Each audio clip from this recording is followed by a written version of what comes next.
Now, from the University of Okoboji, it's Okoboji Broadcast with Jeff Thee. Welcome to Okoboji Broadcast, everybody. I'm Jeff Thee, coming to you from the Dickinson County Museum, as I often do on a Wednesday, and more often than not, Mary Dreier's here with me. Yeah. Yes, indeed. I wouldn't miss this for anything, Jeff. I wouldn't either. Even a snowy, cold day. We would both be here because we really enjoy Yes, this. that's right. Yes, I'm like a mailman, and yes. Neither rain nor whatever. and before we got started with this, we were talking about the benefits of real wood fires. Yes. And don't you wish that you were in front of it right now? Oh, I was telling you, I grew up with wood burning as a kid, and, and during the summer we had a big grove, and out there and bringing down trees, and we didn't have a hydraulic splitter. I was the hydraulic splitter.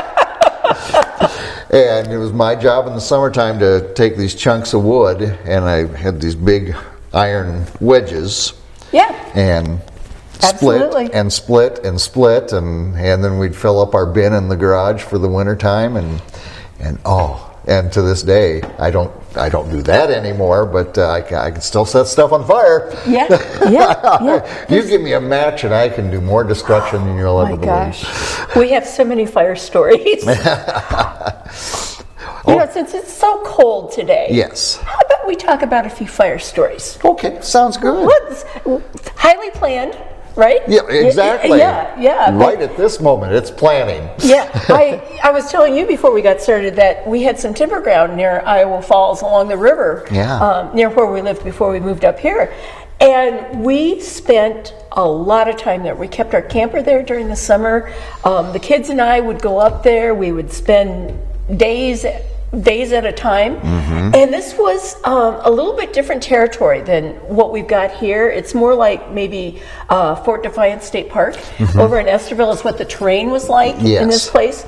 And we had this fire ring, kind of a permanent fire ring. We had limestone stones around it, and we had a tripod set up there, and we would cook with our Dutch oven. Oh, yes. And then we would do, of course, the marshmallows and the hot dogs and stuff. Of course, yeah. We even did some of our kids' big events there. Invited folks like for confirmation, for a cookout at the campfire. What a neat memory.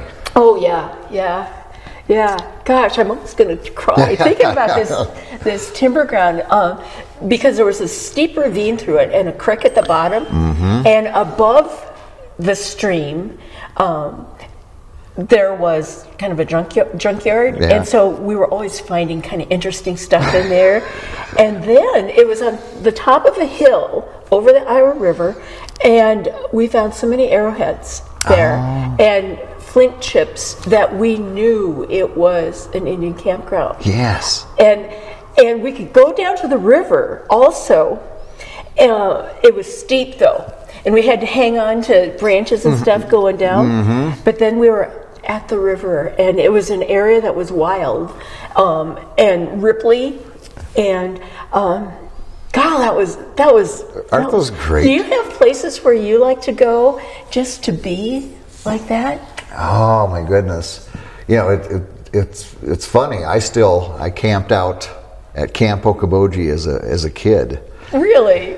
And I still like just to drive out there and go down to the area. We always had a big bonfire at night before we were supposed to go to our cabins and get locked in. Maybe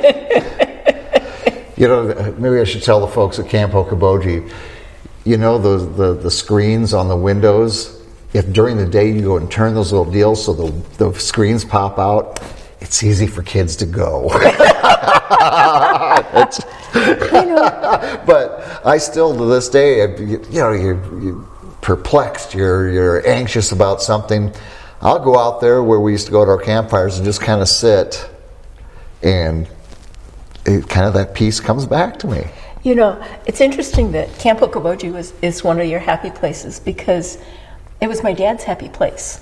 My dad's aunt, Nell Burke from Milford, was the director of that camp when it was a YWCA camp in the 20s and 30s.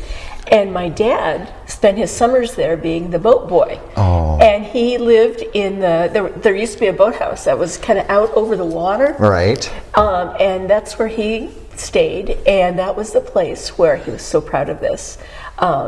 Was it Governor Wallace? Henry Wallace. Okay, yep. The national, I don't know, director of agriculture or something, stayed there, and that was a big deal to my dad. But can you imagine a little kid? And my dad was short. I inherit. Okay. I'm short for a reason here. You know, around all these women that would come to this camp, he was beloved there as the little boat boy, and so that was his happy place. But I've got happy places all over the place. You know? I do. Yeah. You know? We have places we travel that as soon as we get there, you know, at peace. Yeah. I wonder if back in the day, the early pioneers here had spots that they thought were special. That's a good question. Places that they would go to, you know, it was not easy living. No. Not an easy life. You know, if you lived basically outdoors most of the time, would the outdoors have been your happy space? I think it could have been. Sure. And we know that the Native American presence here was huge. Mm-hmm. This was sacred ground for the natives. And I don't know if I've talked about this before, but there are over 200 documented Native American campsites, not just passing through, but campsites where the folks lived here just in Dickinson County. Wow.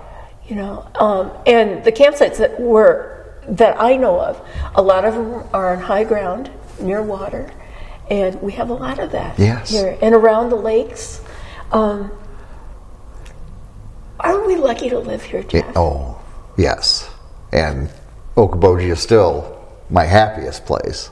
It is, me too. Yeah. You know, since we've lived here, I've had trouble going away on vacations. I really have, because life is vacation here. Oh, yeah. It really is. Oh, if we travel, it's during this time of the year. Mm-hmm. And in the summertime, we're not going anywhere. We got these beautiful lakes and everything else. And I don't want to miss the concert at the park on Saturday night. And, you know, Yeah, but we are so lucky to live in this area. Yeah.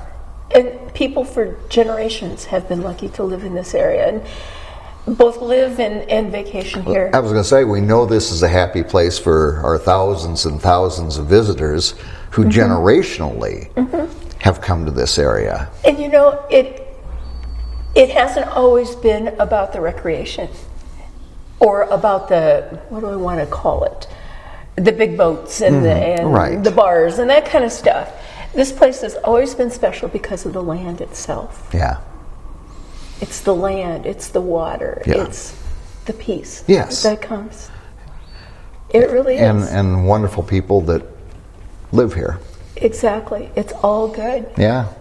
There's something about, I always, you know, we have wonderful natural resources here, but I find the people that live here to be the finest natural resource, because whenever we have, it can be a flood, it can be whatever. It can be a grasshopper plague. For instance, we've talked, I think, before about the grasshopper plagues around here in the 1870s, which just decimated the crops here. And didn't just decimate the crops, but if you think about it, back in that era, the farmers would use year A's seed or harvest for seed for the next year. Well, they didn't have the harvest. There was nothing propel into the next year. So it was a horrible time for the farmers, and many of them gave up their land.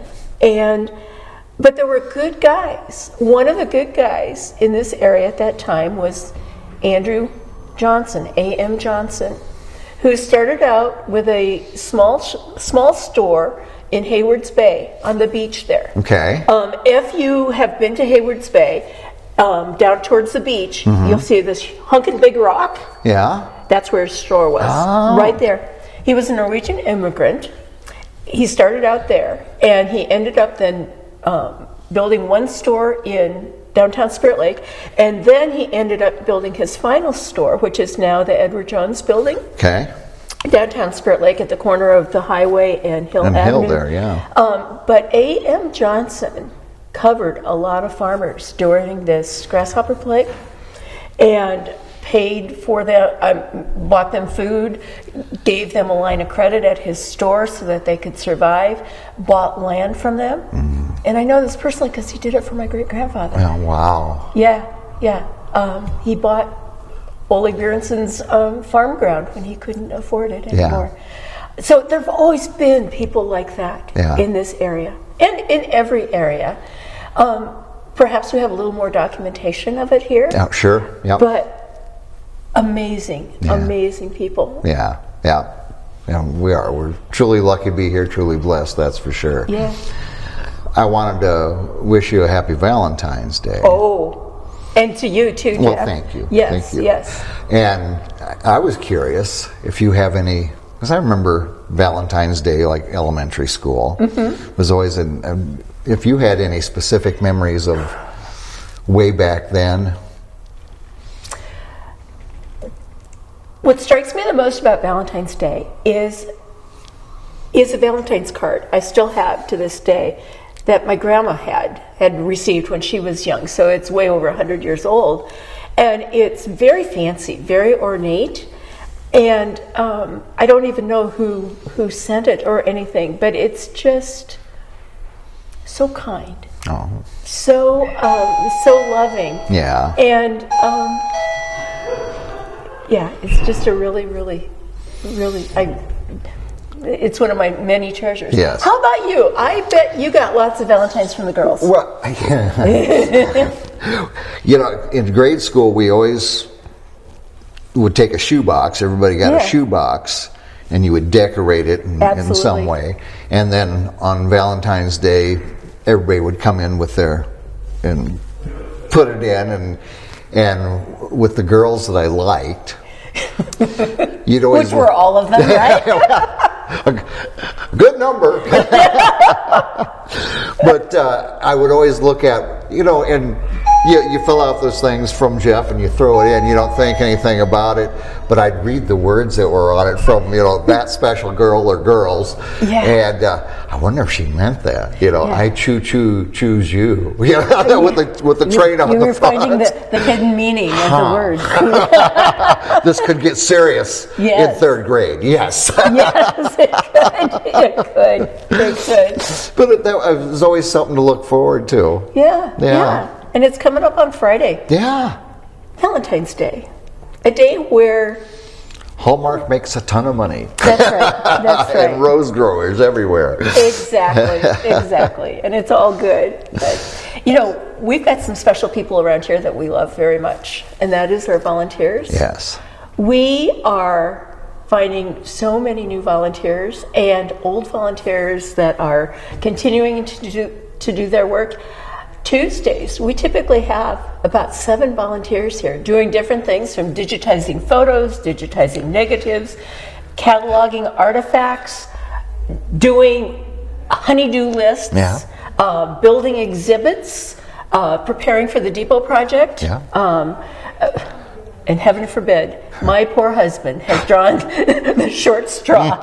He's helping me organize the attic space where we store everything. Oh, so he gets to go up those little narrow stairs. Yeah. But our volunteers are just fantabulous. Yeah. And we're always looking for more volunteers. We really work hard to find jobs that each person loves to do. Right. And we make it fun, we chit chat, we do all this stuff, and all the while it's for the good of the museum and for the good of the people of the area. Yeah.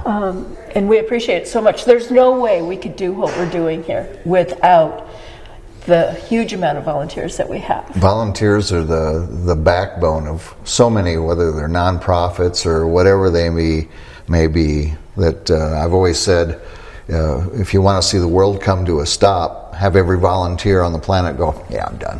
Yeah, and I understand what you mean by the backbone of the organization. I prefer to call it the heart of the organization. Yes, very true. The volunteers are the heart. They're the strength and the support, and